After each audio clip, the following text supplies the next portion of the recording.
نحمده ونصلي على رسوله الكريم اما بعد فاعوذ بالله من الشيطان الرجيم بسم الله الرحمن الرحيم رب اشرح لي صدري ويسر لي امري واحلل عقدة من لساني يفقهوا قولي۔ ناظرین، پروگرام اللہ کے خوبصورت نام کے ساتھ آپ کی خدمت میں حاضر ہیں۔ آج انشاءاللہ ہم اللہ سبحانہ وتعالی کے نام المہیمن پہ بات کریں گے۔ المہیمن کا لفظ ہیمنہ سے نکلا ہے، جس کا معنی ہے حفاظت کرنا، نگرانی کرنا۔ اسی لیے المہیمن کو عربی میں عام طور پر الرقیب، الحفیظ، الامین اور الشہید سے تعبیر کیا جاتا ہے۔ یعنی اللہ سبحانہ وتعالی وہ ہستی ہیں جو اپنی مخلوق پر نگران بھی ہیں، ان کی حفاظت بھی کر رہا ہے اللہ سبحانہ وتعالی، اور ان کو امن دینے والا بھی ہے۔ قرآن مجید میں اللہ سبحانہ وتعالی فرماتے ہیں ان اللہ کان علیکم رقیبا، بے شک اللہ تعالی ہمیشہ تم پر پورا نگہبان ہے۔ یعنی وہ اپنی مخلوق کو پیدا کرنے کے بعد ان سے غافل نہیں ہو گیا، بلکہ ان کی پوری پوری حفاظت بھی کر رہا ہے، ان کو امن بھی دیے ہوئے ہے کہ وہ اپنی زندگی میں جس مقصد کے لیے پیدا کیے گئے ہیں وہ مقصد پورا کر سکے، اور پھر جو کچھ وہ کر رہے ہیں اس کی نگرانی بھی فرما رہا ہے۔ سورۃ الرعد میں اللہ تعالیٰ فرماتے ہیں افمن هو قائم علی کل نفس بما کسبت، کیا وہ اللہ جو ہر جان پر اس کے اعمال کی نگہبانی فرما رہا ہے، کیا کوئی دوسرا اس کے برابر ہو سکتا ہے؟ یعنی انسانوں میں سے یا جنوں میں سے یا ملائکہ میں سے کوئی بھی ہستی ایسی نہیں کہ جو تمام انسانوں کے تمام اعمال پر پوری طرح نگران ہو۔ عام طور پر انسانوں کو جب کسی کی نگرانی دی جاتی ہے، مثلا ایک ماں گھر کے اندر اپنے بچوں کی نگران ہوتی ہے، لیکن کوئی بھی ماں سمجھ سکتی ہے کہ اس کی نگرانی کس قسم کی ہوتی، وہ دن رات بھی الرٹ رہے تو بھی بچے کئی قسم کی خرابیاں کر چکتے ہیں۔ اسی طرح کسی ملک کے اندر، کسی حکومت کے اندر مختلف کاموں پر جو ذمہ دار اور نگران مقرر کیے جاتے ہیں، وہ باوجود کوشش کے اپنی ذمہ داری کو پوری طرح نہیں نبھا سکتے، کیونکہ ان کے اندر اتنی قوت ہے ہی نہیں۔ اس کے برعکس اللہ سبحانہ وتعالی جس کو نہ نیند آتی ہے نہ اونگ آتی ہے، وہ بندوں کے افعال سے پوری طرح باخبر ہے اور پوری طرح ظاہر اور باطن ہر چیز کو جاننے والا ہے۔ قرآن مجید میں ایک اور جگہ پر اللہ سبحانہ وتعالی نبی صلی اللہ علیہ وسلم سے خطاب کرتے ہوئے فرماتے ہیں وَتَوَكَّلْ عَلَى الْعَزِيزِ الرَّحِيمِ الَّذِي يَرَاكَ حِينَ تَقُومُ وَتَقَلُّبَكَ فِي السَّاجِدِينَ إِنَّهُ هُوَ السَّمِيعُ الْعَلِيمُ، اور توکل کیجئے اس غالب نہایت رحم والے پر، یعنی رحم فرمانے والی ہستی اللہ سبحانہ وتعالی پر آپ بھروسہ کیجئے۔ کون ہے وہ اللہ؟ الذی یراک حین تقوم، وہ جو آپ کو اس وقت بھی دیکھتا ہے جب آپ کھڑے ہوتے ہیں قیام کی حالت میں، یعنی اللہ سبحانہ وتعالی کے آگے نماز میں قیام فرما رہے ہوتے ہیں۔ وتقلبک فی الساجدین، اور سجدہ کرنے والوں کے درمیان جب آپ رکوع اور سجدہ کر رہے ہوتے ہیں اور دوسرے بھی آپ کے ساتھ مل کر رکوع کر رہے ہوتے ہیں، سجدے کر رہے ہوتے ہیں، اللہ تعالیٰ اس وقت بھی آپ کی نگرانی کر رہا ہوتا ہے، اس وقت بھی آپ کو دیکھ رہا ہوتا ہے۔ اور انہ هو السمیع العلیم، بے شک وہ سننے والا، جاننے والا ہے۔ لیکن نماز کی حالت میں کتنا کم ہم یہ سوچتے ہیں کہ میرے اس قیام کو اللہ تعالیٰ دیکھ رہے ہیں، میرے اس رکوع میں اللہ سبحانہ وتعالیٰ میری نگرانی فرما رہے ہیں، جب میں سجدے کی حالت میں ہوں تو اللہ تعالیٰ اس وقت بھی میرے پورے حال سے باخبر ہیں کہ میری سوچ اس وقت کیا ہے، میرے خیالوں میں اس وقت کیا ہے، میرے دل کے اندر اس وقت کیا احساس ہے۔ کیا واقعی اگر میرا سر جھکا ہوا ہے، زمین پر لگا ہوا ہے، تو واقعی میں میرے خیالات اور میرے اندر کا انسان بھی پوری طرح اللہ سبحانہ وتعالیٰ کے حکم کی فرما برداری کر رہا ہے؟ کیا واقعی وہ اس کی عقل اور اس کی سمجھ اور اس کا دل اور اس کے جذبات سب کچھ اللہ سبحانہ وتعالیٰ کے تابع ہیں؟ اسی طرح انسان جب چلتا پھرتا ہے یا دنیا میں اور بہت سے کام کاج کرتا ہے تو کتنی بار یہ سوچتا ہے کہ وہ اللہ سبحانہ وتعالیٰ کی نگرانی میں ہے. اگر ہر انسان اللہ تعالیٰ کی اس صفت کو اچھی طرح سمجھ لے اور اس بات کا یقین کر لے کہ وہ دنیا میں کہیں بھی بھاگ کر جائے، خواہ وہ زمین کے اوپر کہیں اڑ رہا ہو یا زمین پہ کہیں چل رہا ہو یا زمین کے اندر کہیں اتر کر چھپا ہوا ہو یا پھر کہیں پانی میں ہو، وہ ہر حال میں اللہ سبحانہ وتعالیٰ کی نظروں میں ہے. اس کا کوئی بھی عمل، خواہ وہ چھوٹا ہو یا بڑا، اللہ تعالیٰ سے چھپا ہوا نہیں ہے. اور حقیقت یہ ہے کہ اگر یہ ایمان انسان کے اندر پختہ ہو جائے تو انسان کے بہت سے گناہ خود بخود کم ہو جائیں. اللہ تعالیٰ کے حاضر ہونے کا احساس اس کے اندر ایسا تقوی پیدا کرے، ایسا خوف پیدا کرے کہ وہ انسانوں کے ڈر سے نہیں، اللہ سبحانہ وتعالیٰ کے ڈر سے ان کاموں کو چھوڑ دے جو اللہ تعالیٰ کو ناپسند ہیں اور جو اس کی مخلوق کو نقصان دینے والے ہیں. اگرچہ اللہ سبحانہ وتعالیٰ اپنے بندوں کے حال سے براہ راست واقف ہیں، خود نگرانی کر رہے ہیں، خود دیکھ رہے ہیں، لیکن اس کے باوجود جو فرشتے اس نے انسان پر نگران مقرر کیے ہوئے ہیں ان سے بھی اللہ تعالیٰ بندوں کے حالات پوچھتے رہتے ہیں. یہ بھی اللہ سبحانہ وتعالیٰ کی بندوں کے بارے میں ایک خاص رحمت ہے اور اس کی کیئر ہے اور اس کا کنسرن ہے اور اس کی محبت ہے اور اس کی توجہ ہے اپنے بندوں کے حالات پر. ایک حدیث میں آتا ہے رسول اللہ صلی اللہ علیہ وسلم نے فرمایا کہ رات اور دن میں فرشتوں کی ڈیوٹیاں بدلتی رہتی ہیں، یعنی کرامن کاتبین کی، اور فجر اور عصر کی نمازوں میں ان کا اجتماع ہوتا ہے، وہ اکٹھے ہوتے ہیں. پھر تمہارے پاس رات کو رہنے والے فرشتے جب اوپر چڑھتے ہیں تو اللہ تعالیٰ ان سے پوچھتا ہے، حالانکہ وہ ان سے کہیں زیادہ اپنے بندوں کے حالات سے خود واقف ہے. وہ پوچھتا ہے، میرے بندوں کو تم نے کس حال میں چھوڑا؟ وہ کیا کر رہے تھے؟ وہ جواب دیتے ہیں، جب ہم نے انہیں چھوڑا تو وہ فجر کی نماز پڑھ رہے تھے، اور جب ان کے پاس گئے تب بھی وہ عصر کی نماز پڑھ رہے تھے. اور اسی طرح دوسرے فرشتوں سے پوچھتا ہے تو وہ بھی اسی طرح جواب دیتے ہیں. اللہ سبحانہ وتعالیٰ اپنے بندوں کی نگرانی کرتے ہوئے، اپنے بندوں کا خیال کرتے ہوئے ان پر اپنی خاص رحمت فرماتے ہیں. اور خصوصی طور پر جو بندے عبادت گزار ہوتے ہیں اللہ سبحانہ وتعالیٰ ان سے محبت کرتے ہیں. پھر اسی طرح اللہ تعالیٰ اپنے بندوں کے غموں سے بھی آگاہ ہوتا ہے کہ اس وقت بندے کے دل کی کیفیت کیا ہے، وہ کس پریشانی کا شکار ہے. بعض اوقات ہم جب پریشان ہوتے ہیں تو ہمیں یوں لگتا ہے جیسے ہم تنہا رہ گئے، ہمارا کوئی بھی نہیں. کبھی کوئی فوت ہو جائے تو ہم سوچتے ہیں کہ اب ہمارا کون ہوگا، اب ہمارا کیا بنے گا. لیکن اس وقت بھی، غم کے ان لمحات میں بھی اگر انسان کو یہ یاد رہے کہ اس کا رب ہے جو اس کے حالات کو جانتا ہے اور اس کی تکلیف کو محسوس کرتا ہے اور وہ اس کے حال سے پوری طرح باخبر ہے، تو یہ چیز انسان کے لیے بہت اطمینان کا باعث ہو سکتی ہے. اس سلسلے میں ایک روایت آتی ہے جس سے ہمیں پتہ چلتا ہے کہ رسول اللہ صلی اللہ علیہ وسلم نے ایک موقع پر حضرت ابراہیم علیہ السلام کا یہ قول دہرایا جس میں انہوں نے اللہ تعالیٰ سے عرض کی کہ رب انہن اضللن کثیرا من الناس فمن تبعنی فانہ منی، کہ اللہ ان بتوں نے بہت سے لوگوں کو بہکا دیا ہے، پھر ان میں سے جو میری پیروی کرے تو وہ مجھ سے ہے. اور پھر عیسیٰ علیہ السلام کے قول کو دہرایا کہ ان تعذبہم فانہم عبادک وان تغفر لہم فانک انت العزیز الحکیم، کہ اگر تو ان کو عذاب دے تو وہ تیرے بندے ہیں، اور اگر تو انہیں معاف کر دے تو تو غلبے والا ہے، حکمت والا ہے. لیکن اس کے برعکس رسول اللہ صلی اللہ علیہ وسلم اپنی امت کا خیال کر کے رونے لگ گئے. آپ نے ہاتھ اٹھائے اور فرمایا، اے اللہ میری امت میری امت.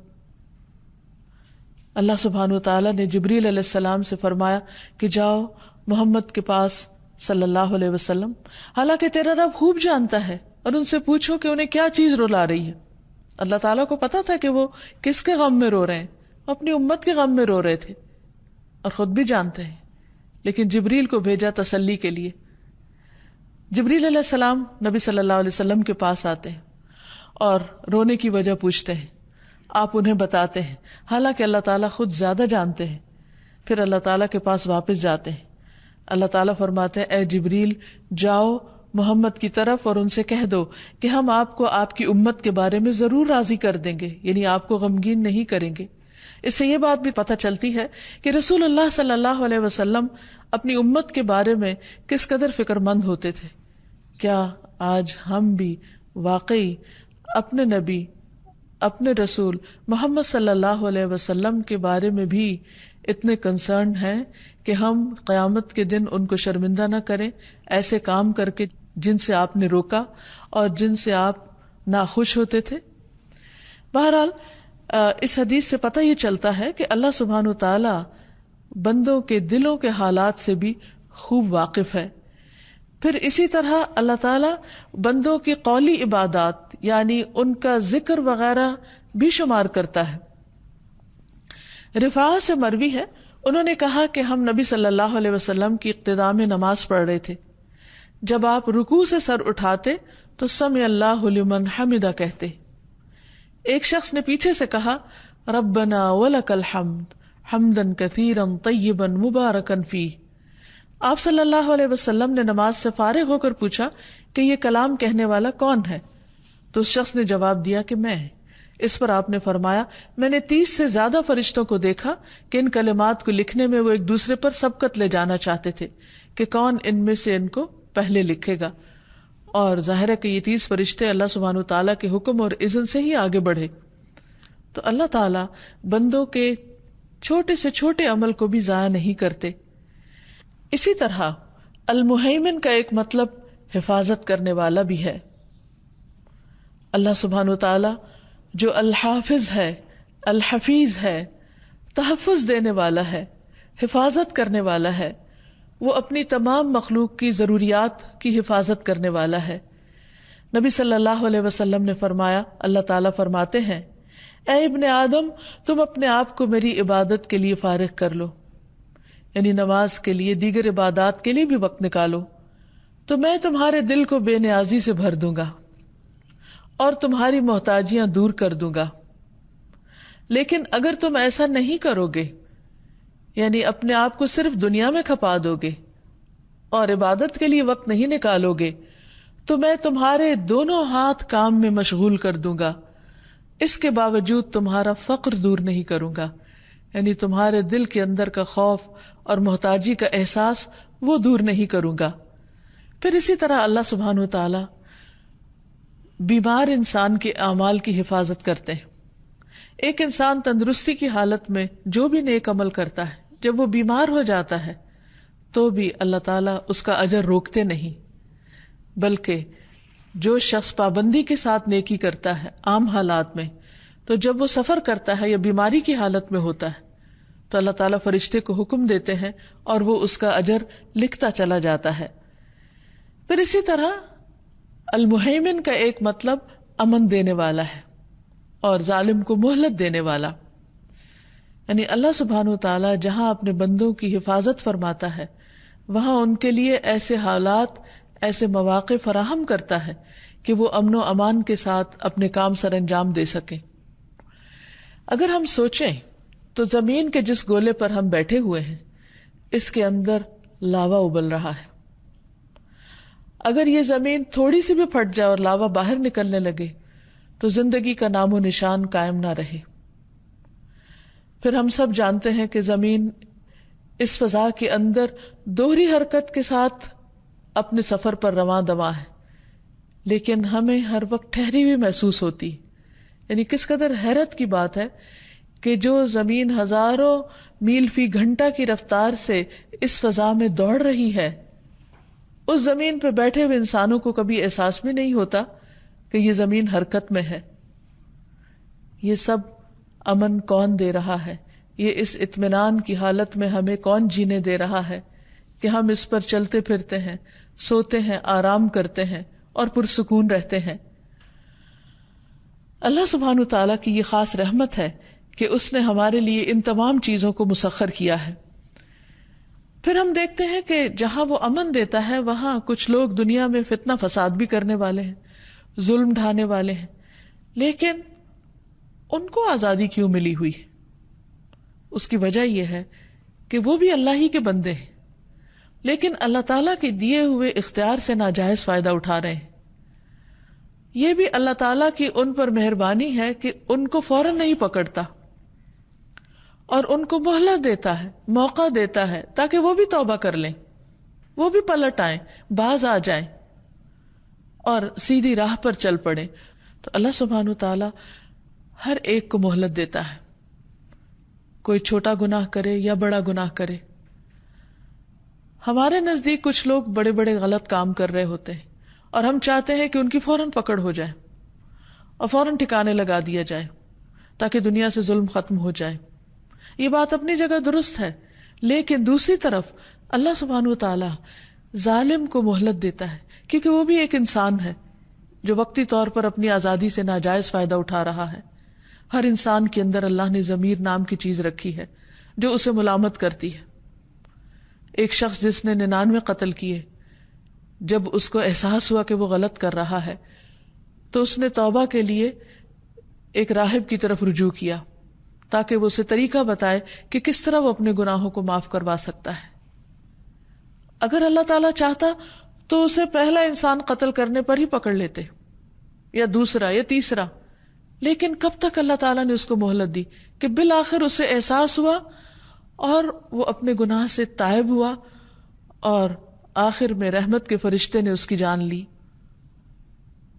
تو اللہ تعالیٰ صرف ایک طرف کو دیکھ کر فیصلہ نہیں کرتے، وہ تمام امور کو بیک وقت دیکھنے والے ہیں اور اس کا کوئی فیصلہ بھی حکمت سے خالی نہیں ہے، اور وہ ہر ایک کو مہلت دیتا ہے اور ہر ایک کے لیے مواقع فراہم کرتا ہے تاکہ بندہ صحیح راہ پر آ جائے اور پلٹ آئے.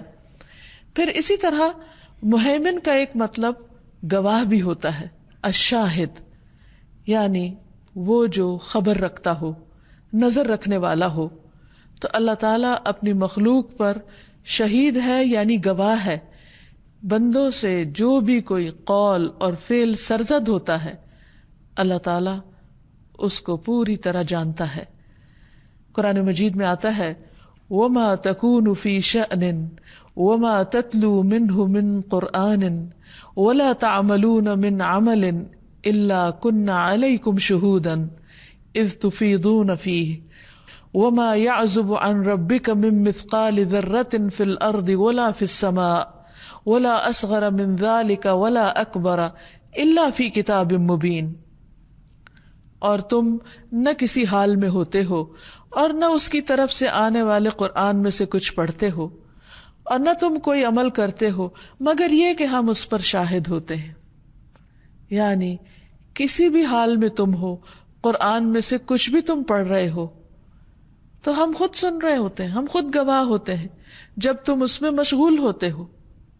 اور تمہارے رب سے کوئی ذرہ برابر چیز نہ زمین میں غائب ہوتی ہے اور نہ آسمان میں، نہ اس سے کوئی چھوٹی چیز اور نہ بڑی چیز مگر ایک واضح کتاب میں موجود ہوتی ہے. تو سوال یہ پیدا ہوتا ہے کہ اللہ سبحانہ وتعالی بندوں کے اعمال پر کیوں گواہ ہیں، بندوں کے اعمال خود کیوں دیکھ رہے ہیں؟ اس کی ایک بڑی وجہ یہ ہے کہ اللہ سبحانہ وتعالی بندوں کے ان اعمال کو گن گن کر رکھ رہے ہیں تاکہ قیامت کے دن بندوں کو ان کی جزا دی جا سکے. حدیث میں آتا ہے اللہ تعالیٰ فرماتے ہیں اے میرے بندو، یہ تمہارے اعمال ہیں کہ جنہیں میں تمہارے لیے شمار کر رہا ہوں، میں تمہارے لیے گن رہا ہوں، یعنی خود گن رہا ہوں. اگرچہ فرشتے بھی لکھتے ہیں لیکن اللہ سبحانہ وتعالیٰ خود بھی گنتے ہیں. اسے کیا گنتے ہیں؟ کس کی کتنی نمازیں ہو گئی، کس کے کتنے روزے ہو گئے، کس نے کتنی سچی بات کی اور کتنے جھوٹ بولے، وہ بھی لکھے جاتے ہیں، وہ بھی گنے جاتے ہیں. کس نے کتنا صدقہ کیا ہے، کس نے کتنی دفعہ تسبیح پڑھی ہے. تو یہ سب کچھ اللہ سبحانہ وتعالیٰ گن گن کے رکھ رہے ہیں اور فرماتے ہیں کہ میں تمہارے لیے شمار کر رہا ہوں، پھر میں تمہیں ان کا پورا پورا بدلہ دوں گا.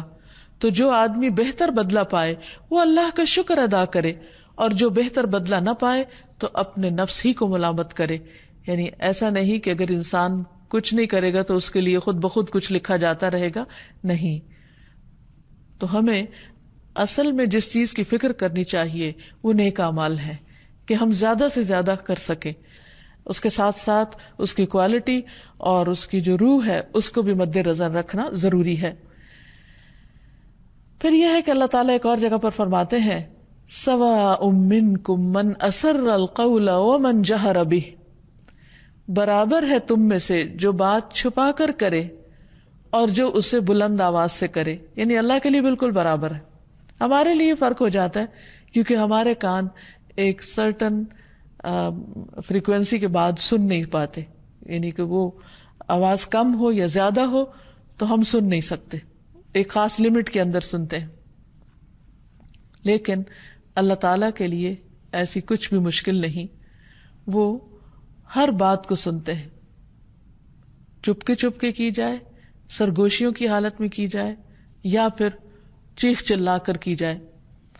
ایک اور جگہ پر فرماتے ہیں واللہ شہید علی ما تعملون، اللہ تعالیٰ پوری طرح شاہد ہے اس پر جو بھی تم کرتے ہو. اور پھر یہ کہ قیامت کے دن یہ سارے اعمال سامنے لائے جائیں گے تو انسان جھٹلا نہ سکے گا کیونکہ اللہ تعالیٰ خود گواہ ہے اس پر. حدیث میں آتا ہے کہ ایک آدمی کو قیامت کے دن لایا جائے گا اور اس سے کہا جائے گا کہ اس پر اس کے صغیرہ گناہ پیش کرو، یعنی اس کے سامنے لا کے رکھے جائیں تو اس کے گناہ پیش کر دیے جائیں گے، اور اس کے جو بڑے بڑے گناہ ہیں ان کو چھپا کر رکھا جائے گا. تو اقرار کروانے کے لیے اسے کہا جائے گا کیا تو نے فلاں دن مثلا سنڈے کو یا منڈے کو یہ کام کیا تھا؟ تو وہ اقرار کر لے گا، انکار کی گنجائش کس کو ہوگی؟ لیکن ساتھ ہی ڈر رہا ہوگا کہ اس کے جو بڑے گناہ تھے ان کا کیا ہوگا. یہ تو چھوٹی چھوٹی چیزیں، اس کو اپنی بڑی بڑی غلطیاں بھی یاد آ جائیں گی. اب اللہ تعالیٰ فرمائے گا کہ اس بندے کے ہر گناہ کے عوض اس کو نیکی دے دو، کیونکہ بندہ جب گناہ کرنے کے بعد توبہ کر لیتا ہے تو اللہ تعالیٰ اس کے گناہوں کو نیکیوں میں بدل دے گا. اب وہ بندہ کہے گا کہ یا رب میں نے کچھ اور گناہ بھی کیے تھے، وہ مجھے یہاں نظر نہیں آ رہے، یعنی وہ جو کبیرہ گناہ جن سے ابھی تک وہ ڈر رہا تھا ان کا بھی ذکر خود کر دے گا.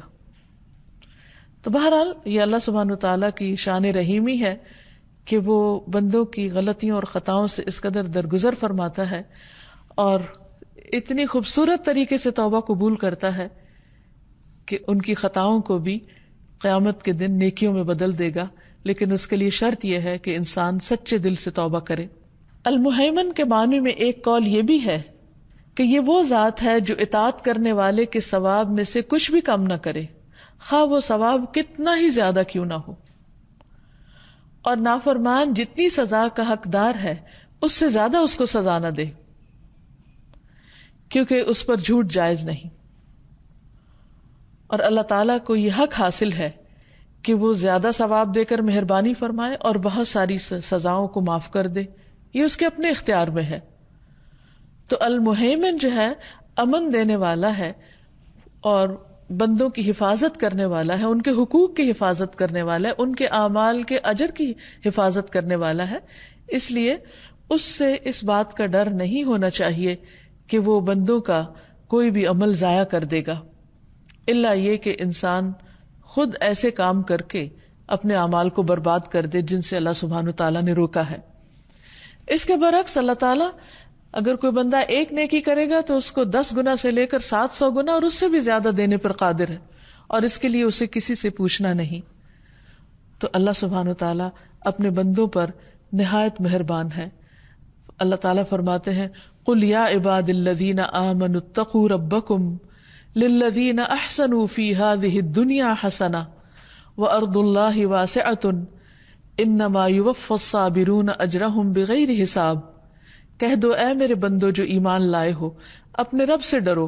ان لوگوں کے لیے جنہوں نے دنیا میں کوئی نیکی کی بڑی بھلائی ہے، یعنی اگر کوئی اچھا کرتا ہے تو اس کی وہ اچھائی قابل قدر ٹھہرے گی. اللہ کی زمین وسیع ہے اور صبر کرنے والوں کو ان کا اجر کسی شمار کے بغیر دیا جائے گا. یعنی اللہ تعالیٰ کے پاس پورا حق ہے، اختیار ہے کہ وہ بندے کا اجر 1 کو 10 کے برابر کرے یا انلمیٹڈ کر دے کہ جس کو کوئی انسان گن بھی نہ سکے. اور ان نیکیوں میں سے سب سے بڑی نیکی صبر کرنا ہے جس کا اجر بغیر حساب کے انسان کو ملے گا. پھر اسی طرح اللہ تعالیٰ ذرہ برابر بھی اجر ضائع نہیں کرتا. یعنی ایک کام میں صرف کرنے والے کا نہیں بلکہ اس کام میں جو دوسروں کا تعاون ہوتا ہے ان کو بھی ساتھ اجر عطا کرتا ہے. مثلاً ایک شخص کوئی نیک کام کرتا ہے, اس کو دیکھ کر کوئی اور کرتا ہے, یا ایک شخص کسی کو نیکی کی راہ دکھاتا ہے, تو نیکی کی راہ دکھانے والا اگر خود اس پر عمل کر رہا ہے تو اس کو بھی اجر مل رہا ہے, اور اس راہ دکھانے پر جتنے بھی لوگوں کو وہ راہ دکھاتا ہے, خواہ وہ 100 ہو یا 1000 ہو, ان سب کو بھی اجر عطا فرماتا ہے. تو اب آپ دیکھیے کہ اس کے خزانوں میں کسی بھی قسم کی کمی نہیں آتی, خواہ وہ ایک چھوٹی سی نیکی پر لاکھوں کو نوازے, جو کہ ایک کرنے والے نے صرف خود نہیں کی, دوسروں کو بھی بتا دی.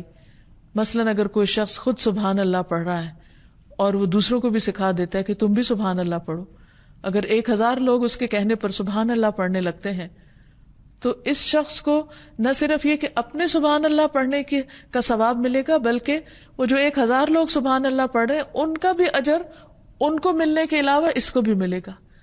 تو آپ دیکھیے کہ اللہ سبحانہ وتعالیٰ کی نوازشوں کی کوئی حد نہیں. اور عمل تو عمل ہے, لیکن اگر کوئی شخص نیت بھی کر لیتا ہے تو اس پر بھی وہ اس کو اجر عطا کرتا ہے. تو ہمیں اللہ سبحانہ وتعالیٰ سے ہر حال میں اچھی امید رکھنی چاہیے اور اس سے دعا کرتے رہنا چاہیے, اور اس کے ہر نام کے ساتھ اس کو پکارنا چاہیے. انسان ایک دن کے اندر مختلف حالتوں سے گزرتا ہے, اور اگر اللہ تعالیٰ کے ان ناموں کی پہچان ہو تو جس وقت جس حالت میں اسے اللہ تعالیٰ کی کوئی خاص صفت یاد آئے, اس کا کوئی خاص نام یاد آئے, تو اس نام کا واسطہ دے کر یا اس نام کے ذریعے اللہ سبحانہ تعالیٰ سے دعا کرنی چاہیے اور اس کا ذکر کرتے رہنا چاہیے. اگرچہ نبی صلی اللہ علیہ وسلم نے المہیمن کے لفظ کے ساتھ کوئی خاص دعا نہیں کی, لیکن بہت مواقع ایسے ہیں جس میں اللہ تعالیٰ کے حوالے اپنے آپ کو ضرور کیا. مثلاً اپنے سارے معاملات کو بھی اللہ کے حوالے کیا. جیسے ایک روایت میں آتا ہے, ایک اعرابی نے نبی صلی اللہ علیہ وسلم سے کہا کہ آپ مجھے کوئی دعا سکھا دیجئے, امید ہے کہ اللہ تعالیٰ مجھے اس سے فائدہ دے گا. تو آپ نے فرمایا, یوں کہو, اللہم لک الحمد کلہ وإلیک یرجع الامر کلہ, اے اللہ تیرے لیے ہے سب تعریف اور تیری ہی طرف سب کام لوٹتے ہیں, یعنی سارے معاملات تیرے ہی سپرد ہیں. اسی طرح رات کو سوتے وقت بھی, اللہم اسلمت نفسی الیک, اے اللہ میں اپنے آپ کو تیرے حوالے کرتا ہوں. تو جو رب ہمارے جاگنے کی حالت میں ہماری حفاظت کرتا ہے, وہ سونے کی حالت میں بھی ہماری حفاظت کرتا ہے.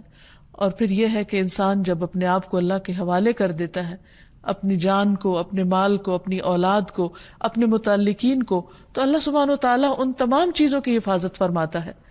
اسی لیے جب کوئی مسافر سفر پر روانہ ہوتا ہے تو اس کو جو دعا دی جاتی ہے, نبی صلی اللہ علیہ وسلم نے جو دعا سکھائی ہے وہ یہی ہے کہ استودع اللہ دینک و امانتک و خواتیم عملک, کہ میں تمہارے دین, امانت اور عمل کے خاتمے کو اللہ کے سپرد کرتا ہوں. یعنی اگر کوئی شخص سفر پر جا رہا ہو تو ہمیں یہ دعا پڑھنے کی تلقین کی گئی ہے. اب یہ کہ جب ہم اللہ تعالیٰ کی صفت کو پہچان لیں تو اس کا ہماری زندگی پر کیا اثر ہونا چاہیے. سب سے پہلے تو یہ کہ ہمیں اس بات کا یقین ہونا چاہیے کہ ہم ہر وقت اللہ کی نگاہ میں, ہمارے ایک ایک عمل کو دیکھا جا رہا ہے. اگر واقعی دیکھا جا رہا ہے تو پھر ہمارا طرز عمل کیا ہو. کبھی کوئی انسان بھی ہمیں دیکھ رہا اور ہمیں پتہ چل جائے تو ہم کانشیس ہو جاتے ہیں ایک دم.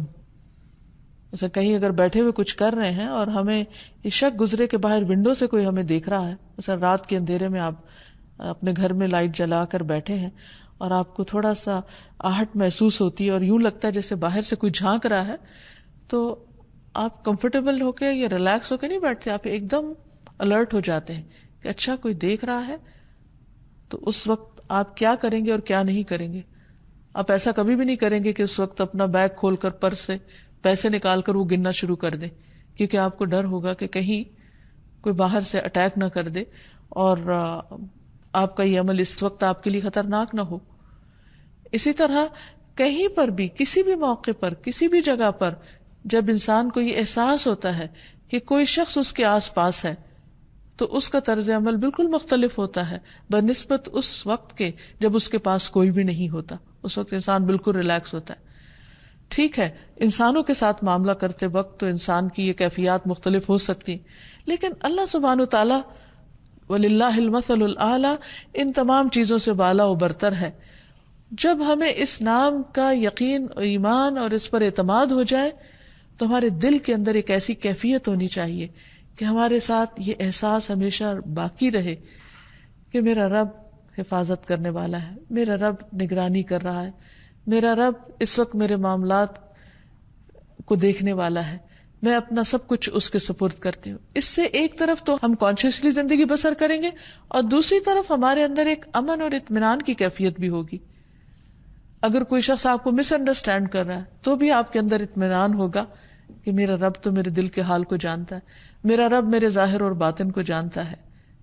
بندوں کا خوف دل سے نکل جائے گا اور اللہ سبحانہ و تعالیٰ کی نگرانی کا احساس آپ کو مزید اچھے کاموں پر ابھارے گا. اور قرآن مجید میں آتا ہے وَهُوَ مَعَكُمْ أَيْنَمَا كُنْتُمْ وَاللَّهُ بِمَا تَعْمَلُونَ بَصِيرٌ، اور وہ تمہارے ساتھ ہے جہاں بھی تم ہو اور اللہ ان سب چیزوں کو جو بھی تم کرتے ہو دیکھ رہا ہے، خوب دیکھنے والا ہے. پھر اسی طرح ہمیں اپنے بچوں کی تربیت بھی اسی انداز سے کرنی چاہیے کہ بچوں جہاں بھی تم ہو اللہ تمہیں دیکھتا ہے. قرآن مجید میں آتا ہے کہ لقمان نے اپنے بیٹے کو وصیت کی تھی یا بنی انہا ان تک مثقال حبۃ من خردل فتکن فی صخرۃ او فی السماوات او فی الارض یأتی بها اللہ ان اللہ لطیف خبیر. اے میرے چھوٹے بیٹے، بے شک کوئی بھی چیز اگر رائی کے دانے کے وزن کے برابر بھی ہو، زمین میں ہو یا آسمان میں، تو اللہ اس کو لے آئے گا. بلا شبہ اللہ بڑا باریک بین پوری خبر رکھنے والا ہے. اسی طرح انسان کے اندر اس صفت کا احساس احسان کا رویہ پیدا کرتا ہے. بعض اوقات لوگ ہم سے اچھا سلوک نہیں کرتے یا ہمارا حق ادا نہیں کرتے، تو بھی ہم پوری کوشش کرتے رہے کہ ہم ان کا حق ادا کریں یا ان سے بہتر سلوک کریں، کیونکہ انسانی کمزوری ہے کہ وہ دوسروں کے رویے کا تابع ہو جاتا ہے کہ فلاں نے میرے ساتھ ایسا کیا اب میں بھی اس کو مزہ چکھاؤں گا. لیکن جو شخص رب کی اس صفت پر یقین رکھتا ہے وہ بندوں کے رویوں کے تابع نہیں ہوتا، وہ ان کے ساتھ ہر حال میں اچھا کرتا ہے، کیونکہ اس کو اندر ہی اندر اس بات کی خوشی ہو رہی ہوتی ہے کہ میں اچھا نہ کرنے والوں کے ساتھ بھی اچھا اس لیے کر رہا ہوں کہ اس وقت میرا رب مجھے دیکھ رہا ہے، وہ میرے اعمال کو گن رہا ہے، وہ ان کی حفاظت کر رہا ہے، وہ ان اعمال کو ضائع نہیں کرے گا، وہ ان پر پورا اجر دینے پہ قادر ہے. تو یہ چیز انسان کو ایک خوبصورت انسان بنا دیتی ہے. اور جب انسان اللہ کی حفاظت پر یقین رکھتا ہے تو اس کے دل سے بہت سے خوف دور ہو جاتے ہیں اور وہ مطمئن زندگی بسر کرتا ہے. پھر اس کے قول اور فعل میں تضاد نہیں رہتا. ایسا شخص اللہ کے فیصلوں پر راضی ہو جاتا ہے، جیسے حضرت ہاجرہ اللہ کے فیصلوں پر راضی ہو گئی تھی. ایسا شخص اللہ کو اپنا نگران تسلیم کرتے ہوئے نیکی کے کام کرتا ہے اور گناہوں کے کاموں کو چھوڑ دیتا ہے اور تنہائی میں بھی غلط کام نہیں کرتا اور ہمیشہ ہر دم اپنی سوچوں میں اپنے خیالات میں بھی نیکی کے کام کرنے کے منصوبے بناتا رہتا ہے. تو اللہ تعالیٰ سے دعا ہے کہ وہ ہمیں اپنی اس صفت پر پورا یقین عطا کرے تاکہ ہماری زندگی بہت خوبصورت ہو جائے، کیونکہ اصل خوبصورتی دل کی خوبصورتی ہے. اگر دل کے اندر یہ احساس ہو جائے کہ میرا